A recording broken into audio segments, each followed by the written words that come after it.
नमस्कार।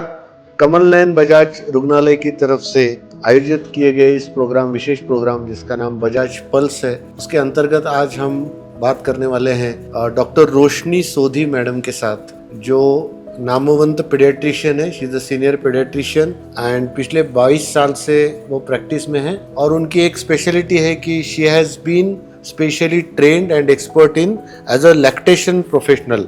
So she has done specialization as a lactation professional. वो इस रिलेटेड जो भी नेशनल इंटरनेशनल ऑर्गेनाइजेशन है उसके वो मेंबर हैं और काफ़ी सारे नेशनल और इंटरनेशनल कॉन्फ्रेंसेस में इस महत्वपूर्ण विषय पे बात करने के लिए स्पीकर बोल के वो जाते हैं. हमारा ये सौभाग्य है कि कमल नयन बजाज रुग्णालय के जो भी रुग्ण है, जो भी पेशेंट्स हैं, उनको अपनी सेवा देने के लिए वो यहाँ पे आते हैं. So she is a part of Kamal Nayan Bajaj hospital. नमस्कार मैडम, आपका स्वागत है. तो आज हम जिस बहुत इम्पोर्टेंट सब्जेक्ट पे बात करने वाले हैं, स्तनपान या ब्रेस्ट फीडिंग जिसको हम बोलते हैं. तो जैसे ब्रेस्ट फीडिंग वीक अभी आ रहा है तो वो सेलिब्रेट करने वाले हैं. उस सिलसिले में आपसे कुछ जानना चाहूँगा. इस साल के वर्ल्ड ब्रेस्ट फीडिंग वीक का थीम क्या है और उसका महत्व क्या है? फर्स्ट तो थैंक्स टू यू कि ये टॉपिक को आपने इम्पोर्टेंस दिया. एंड सारी दुनिया में वर्ल्ड ब्रेस्ट फीडिंग वीक 1 से लेकर 7 तक मनाया जाता है. हर साल एक थीम होती है जिस बेसिस पे हम अवेयरनेस क्रिएट करने की कोशिश करते हैं. सो इस साल की थीम है prioritise breast feeding, create sustainable support system.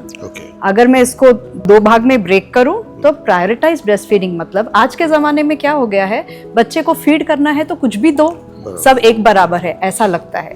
लेकिन breast feeding should be prioritised, उसको पहले महत्व देना चाहिए एंड उसके बाद ही किसी और चीज की जरूरत पड़ी विद गाइडेंस ऑफ डॉक्टर्स तभी वो प्रोवाइड करना चाहिए. तो फॉर्मूला बहुत इजीली सबके सामने आ गया है. तो वो कहीं ना कहीं ब्रेस्ट फीडिंग की इम्पोर्टेंस को अंडरमाइन करता है. सो इसमें creating this sustainable support system मतलब जो लोग इन्वॉल्व हैं एक माँ एक बच्चे के न्यूबॉर्न पीरियड में, जैसे गायनेकोलॉजिस्ट हो गया, पीडियाट्रिशियन हो गया, न्यूनेटोलॉजिस्ट हो गया, या फिर उसके फैमिली मेंबर्स हो गए, उसके स्पाउस हो गया, उसके मम्मी माँ, कोई भी जैसे मासी, जो लोग आते हैं मिलने, ये सारे लोग जो गाइड करते हैं उस बेसिस पे बहुत बार न्यू माँ की ये सारे डिसीजंस होते हैं. तो हम सब ने मिलकर, नर्सिंग स्टाफ ने मिलकर, इवन जो जापा मेट्स घर पे आते हैं हेल्प करने के लिए, उन्होंने मिलकर सब ने अगर एक लैंग्वेज बोली तो शायद ये जो थीम है ये सक्सेसफुल होगा and we will be able to create sustainable support system. बहुत अच्छी जानकारी दी आपने. और प्रायोरिटाइज करना मतलब जिसको सबसे ज्यादा महत्व देना जरूरी है, सबसे पहले दिमाग में वो आना चाहिए ब्रेस्ट फीडिंग का. वो एक इंटेंशन है इस थीम का. बहुत इंपॉर्टेंट सब्जेक्ट है इस बारे में अवेयरनेस होने के लिए. बहुत बार ऐसा देखा जाता है जैसे आपने अभी बताया कि फार्मूला फीड. तो फार्मूला फीड के बारे में क्या ये क्या सही में इतनी बुरी चीज है या उसके कुछ असर खराब होते हैं, क्या होता है? अगर हम कंपेयर करें तो डेफिनेटली अगर कंपैरिजन करें तो breast milk is far superior than formula milk. Breast milk is dynamic मतलब कि सुबह जो माँ दूध प्रोड्यूस करती है, शाम में जो प्रोड्यूस करती है, उसमें फर्क है. एक न्यू माँ और 1 महीने की माँ और एक 6 महीने की माँ जो मिल्क प्रोड्यूस करती है उसमें फर्क है. एक ही माँ एक ही सिटिंग में आगे का दूध जिसको हम फोर मिल्क बोलते हैं, पीछे का दूध जो हाइंड मिल्क आता है उसमें फर्क है. तो इतना उसमें डिफरेंस है. फिर वो लाइव चीजें उसमें रहती हैं, लाइव सेल्स रहते हैं उसमें इतने इम्यूनोलॉजिकल फैक्टर्स है जिसका कोई और कंपैरिजन ही नहीं. तोड़ नहीं है उसका. जो अगर ब्रेस्ट मिल्क लेता है तो उसको डाइजेस्ट करने की एंजाइम्स उसके साथ बेबी को मिल जाती हैं. फॉर्मूला मिल्क ऐसा नहीं है ना. फॉर्मूला मिल्क एक तो गाय के दूध से बनता है, उसके बाद उसके साथ ये सारी चीजें नहीं आती. डे 1 से डे 6 मंथ्स पूरे होने तक आप एक ही डब्बा एक ही टाइप का बच्चे को दे रहे हो. उसमें कोई डायनामिसिटी नहीं है, कोई लाइफ सेल्स नहीं है, प्रोटेक्शन नहीं है. एंड कोई भी दूध स्पीशीज स्पेसिफिक रहता है. ये माँ का बच्चा इसके लिए उसके पेट के हिसाब से वो दूध उसकी माँ प्रोड्यूस करती है. अगर बच्चा जल्दी पैदा हो गया, प्री टर्म हो गया, तो प्री टर्म मिल्क आता है. अगर बच्चा फुल टर्म है तो वो फुल टर्म मिल्क प्रोड्यूस करती है.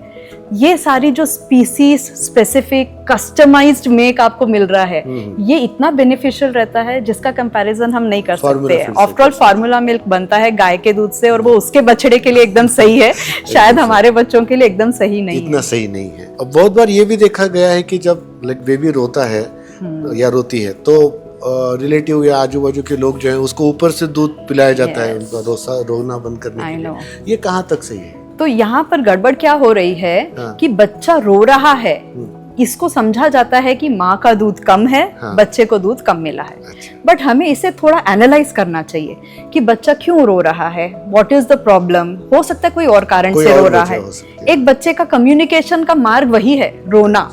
तो वो अपनी कोई भी नीड को बताने की कोशिश कर रहा है। Correct. और अगर सीरियसली वो बच्चा भूखा है जिस वजह से रो रहा है, तो फिर गड़बड़ कहाँ हो रही है? कोई टेक्निकल इश्यू आ रही है क्या, जिस वजह से वो बच्चा ठीक से लैच नहीं कर पा रहा है, उसको सही पोजीशन नहीं मिल पा रही है, और मम्मी का दूध बेबी को ट्रांसफर नहीं हो पा रहा है। क्योंकि बहुत बार ऐसा समझा जाता है कि मदर जिसने आज तक कभी किसी को ब्रेस्ट फीड करते हुए देखा नहीं है, एक मदर के हाथ में बच्चा दे दिया जाता है डे 1 पे, और एक्सपेक्ट करते हैं कि she should be an expert in feeding.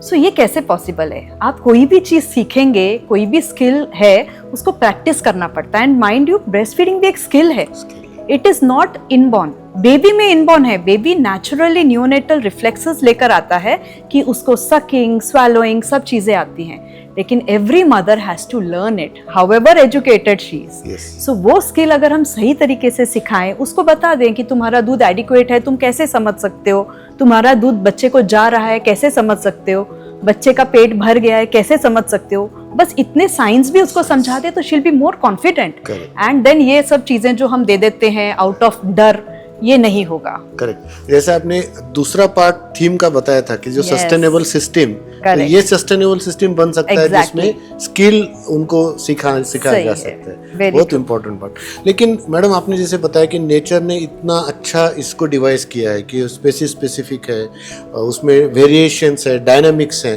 तो ये सब मेंटेन करने के लिए माँ को कुछ स्पेशल डाइट लेना जरूरी है क्या? ये काफी बार पूछा जाता है। आई नो बहुत लोगों का ये सोचना है कि एक न्यू मदर को एकदम पतला खाना देना चाहिए, या कोई स्पेसिफिक खाने में चीजें दे तो ही उसकी मिल्क प्रोडक्शन होगा। बट आइडियली स्पीकिंग अगर हम देखें तो every mother produces milk naturally. तो एडिशनल डाइट मदर के लिए देना जरूरी है कि मदर का जो डिलीवरी में से बाहर आई है उसका रिक्यूपरेशन हो, उसकी बॉडी वापस से हेल्दी बने, उसके लिए जरूरी है। एंड कोई भी हेल्दी बॉडी होगी तो हेल्दी प्रोडक्शन होगी, ज्यादा अच्छा होगा। So even normal diet this should go as per advice of your obstetrician. अगर उनको लगता है कि आपको सीजर हुआ है या स्टिचेस हैं, उसकी वजह से कोई सॉफ्ट डाइट की जरूरत है या कुछ अलग डाइट की जरूरत है, प्लीज फॉलो दैट। लेकिन एट अ पर्टिकुलर टाइम, कुछ दिन के बाद जब आप रिकवर हो गए हैं, आप नॉर्मल डाइट पर जा सकते हैं। Just like you and me eat, any mother can eat a normal diet. She will produce good food, good milk with healthy balanced diet. And कुछ ऐसे मेडिसिन भी बहुत बार ना दिए जाते हैं। हाँ। जैसे shatavari is very common, and there are some prescriptions Ayurvedics, there are some allopathic also that we prescribe. But इसको ना इट इज अ मेडिसिन, तो अगर कोई प्रॉब्लम है तो ही जरूरत पड़ती है। तो everyone doesn't need for production. ये नेचुरल फिनोमिना है, बेबी एंड मॉम साथ में रहेंगे तो मिल्क प्रोडक्शन होने ही वाला है। तो नॉर्मली किसी को कुछ खास दे के मिल्क प्रोडक्शन बढ़ाने की जरूरत नहीं है। नॉर्मली जरूरत नहीं है, बिल्कुल नहीं। Until and unless there is some problem, और विद एडवाइस वो देना चाहिए अगर जरूरत पड़ी। तो इस बारे में एक अवेयरनेस, तो आपने बहुत अच्छी जानकारी दी सभी हमारे श्रोताओं को। इस बारे में आप क्या संदेश देना चाहते हो आज? सो अगर आज मुझे पूछे एज ए लैक्टेशन कंसल्टेंट, मेरी तो ये चाह है कि हर माँ हर बच्चे तक स्किल्ड लैक्टेशन केयर पहुंचे। और वो अकेले हम नहीं कर सकते हैं, हमें पूरा एज ए सोसाइटी रिस्पॉन्सिबिलिटी लेना पड़ेगा, हमें as a health care system responsibility लेना पड़ेगा। अगर हम सब एक भाषा बोलेंगे तभी ये चीज सब तक पहुंच पाएगी। अगर इमेजिन करिए डिलीवरी हो रही है एंड इवन हमारे मौसी ने बोल दिया कि नहीं ते डब्बा आणून दिया, एंड हमारा डॉक्टर बोलकर गया है कि ब्रेस्ट फीडिंग करो और माँ को नहीं जमा, तो she will obviously opt for the डब्बा फीड, है ना। सो ये जो हमारी लैंग्वेज एक होनी चाहिए, अवेयरनेस एक होनी चाहिए, एंड हम सब इस काबिल हो जाएं, ट्रेन हो, अपग्रेड हो कि हमारे मदर्स एंड बेबीज को सपोर्ट कर सके, ताकि we provide a healthy future for our country. Very nice. Madam ने बहुत अच्छा मैसेज दिया है, और ये जो अवेयरनेस का सेशन है under her leadership, Kamal Nayan Bajaj hospital इसको आगे तक लेके जा रहा है। जैसे अगले हफ्ते में हम ब्रेस्ट फीडिंग वीक सेलिब्रेट भी कर रहे हैं, उसमें हमारे मैडम बाकी डॉक्टर्स को भी और पूरे स्टाफ को भी ट्रेन करने वाले हैं, because see the training should start from home. तो Yes. सबको ये जैसे आपने बताया एक सस्टेनेबल सिस्टम बनाने के लिए सबको ट्रेन करना जरूरी है। And I should congratulate you sir, ये औरंगाबाद का पहला हॉस्पिटल है जिसमें एक विजिटिंग लैक्टेशन कंसल्टेंट अवेलेबल है and services are being provided to all newborn babies here. Thank you, ma'am. Kamal N. Bajaj Hospital, as you know, it's in real sense a complete hospital, जिसको हर सुविधा हम देना चाहते हैं हमारे patients के लिए. So we do not want to have any deficiency in services. Right. Thank you very much for being a part of today's session. आपका धन्यवाद. Thank you.